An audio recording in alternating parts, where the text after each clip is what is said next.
Dapat dito rin sa Pilipinas siya litisin. Wala ba kayong tiwala sa korte ng Pilipinas? Napakagagaling ng mga judge at abogado dito sa Pilipinas. Dito siya inaakusahan, dito daw siya nakagawa ng pagkakasala kung totoo man. Dapat dito siya litisin sa Pilipinas. Hindi ko po kinakampihan si Senator Bato. Ang kinakampihan ko po ay ang pagiging Pilipino niya dahil Pilipino po tayong lahat. Nalulungkot ako sa nangyari sa Senado. Nangyaring pag-aresto kay Senator Bato. Nagkaroon daw ng warrant of arrest mula sa ICC, diretso agad sa NBI ang warrant kung meron man, at aarestuhin agad ang isang Pilipino na senador. Para sa akin, ayon din sa mga narinig ko, mga kuro-kuro, kung ikaw halimbawa nagkasala sa ibang bansa at pumunta ka ng Pilipinas, pwede ka sigurong gawa ng warrant of arrest ng ibang bansa at padalang ka ng warrant of arrest dito sa Pilipinas. Dadaan muna sa korte, makiki-coordinate muna sa korte ng Pilipinas na ang isang tao ay nagkasala sa kanilang bansa. Ipakikita ang mga ebidensya, kaya ipapa-aresto namin siya dito sa Pilipinas para ipunta sa ibang bansa at doon litisin ang kanyang kaso kung doon siya nagkasala sa ibang bansa. Pero si Senator Bato, dito siya inaakusahan sa Pilipinas. Sinasabing dito raw siya nagkasala sa Pilipinas. Dapat dito rin sa Pilipinas siya litisin. Wala ba kayong tiwala sa korte ng Pilipinas? Napakagagaling ng mga judge at abogado dito sa Pilipinas. Dito siya inaakusahan, dito daw siya nakagawa ng pagkakasala kung totoo man. Dapat dito siya litisin sa Pilipinas. Hindi ko po kinakampihan si Senator Bato. Ang kinakampihan ko po ay ang pagiging Pilipino niya dahil Pilipino po tayong lahat. Ang isang Pilipino, doon siya dilitisin sa ICC, sa Hague. Doon ba siya nakagawa ng kasalanan? Hindi ba dito? Dito sa ating bansa. Kung totoo man yun, dito siya dapat litisin. At para bang nakikita ko, may dumating daw ng warrant of arrest mula sa ICC, diretso agad sa NBI. Para bang binaypas ninyo ang korte ng Pilipinas? Hindi ba dapat dadaan muna sa korte ng Pilipinas at titignan ang mga ebidensya kung ang warrant of arrest ay may basihan ba? Saan ba siya nagkasala? Hindi ba dito sa Pilipinas? Ayon sa akusasyong pang-akusa sa kanya. Kaya dapat dito siya litisin sa Pilipinas.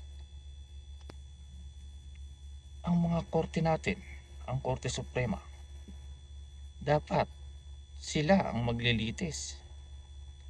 Inuulit ko po sa inyo, hindi ko po kinakampihan si Senator Bato de la Rosa. Ang kinakampihan ko po ay ang pagiging Pilipino niya. At tandaan po natin, nung panahon ng war on drug na sinasabi nila, hindi po politiko noon si Senator Bato. Isa lang po siyang sumusunod sa politiko. Isa po siya noon na opisyal ng kapulisan na sumusunod sa mas nakatataas sa kanya para gawin ang ibinuutos sa kanya. Kung may pagkakamali man doon sa nagawa niya, dapat dito sa litisin sa Pilipinas, sa korte natin. Kailangan ba sandalin sa ibang bansa para doon sa litisin? Hindi naman siya doon nagkasala Dito sa Pilipinas, kung totoo yung inaakusa sa kanya, kung totoo yung binibintang sa kanya, dito siya dapat litisin, hindi sa ibang bansa. Para nating binabastos kasi, para nating binabypass kasi ang korte natin. May korte naman tayo Ang tingin ko nga parang na-bypass ang korte natin eh. Diretso agad mayroong warrant of arrest, diretso agad sa NBI. Hindi dumaan yata yan sa Korte Suprema para pag-aralan kung ano yung warrant na yun, yung ba may mga ebidensya, may mga batayan ba. Hindi po ba ganun yun? Para sa akin ay napakasakit na sa nangyayari ito. At itinaon pa sa tinatawag nilang rigodon sa Senado. Yung tinatawag nilang pagpapalit ng Senate President. Isa sa boboto. Siyempre naghihinala yung iba. Pinipigil ba nilang bumoto siya para hindi matuloy ang pagpapalitan ng Senate President? Lagi nating isipin, Pilipino si Bato, Senador Bato de la Rosa. Sabi nga sa kasulatan, mahalin mo yung kapwa. Huwag kang gumanti. Ibigin mo ang iyong kaaway. Hindi ba tayo natatakot kung tayo mamamatay? Ay mapunta tayo sa impyerno. Gumawa na tayo ng kabutihan. Tulungan natin ang kapwa Pilipino. Itabi nyo na muna yan. Kapwa Pilipino ang tulungan po natin. Lalo na ang mga mahihirap. Tingnan nyo, nakatutok kayo dyan. Konsentrasyon kayo dyan. Concentrate kayo dyan. At dahil sa sinasabi yung may warrant of arrest ang ICC, imbis na nagtatrabaho siya at makatulong sa kapwa Pilipinong naghihirap, hindi niya magawa ng maayos ang kanyang trabaho dahil dyan.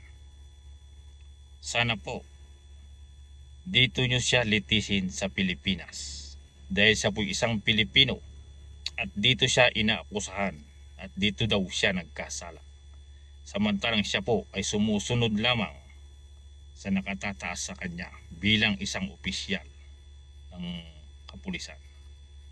Yun lamang po at inuulit ko po, ang kinakampihan ko po sa kanya ang pagiging Pilipino niya. Pilipino po tayong lahat. Tulungan po natin ang mahihirap. Sana po bato-bato sa langit ang tamaan, huwag magalit. Isa po itong kuro-kuro lamang. Wala na pong iba. Marami pong salamat.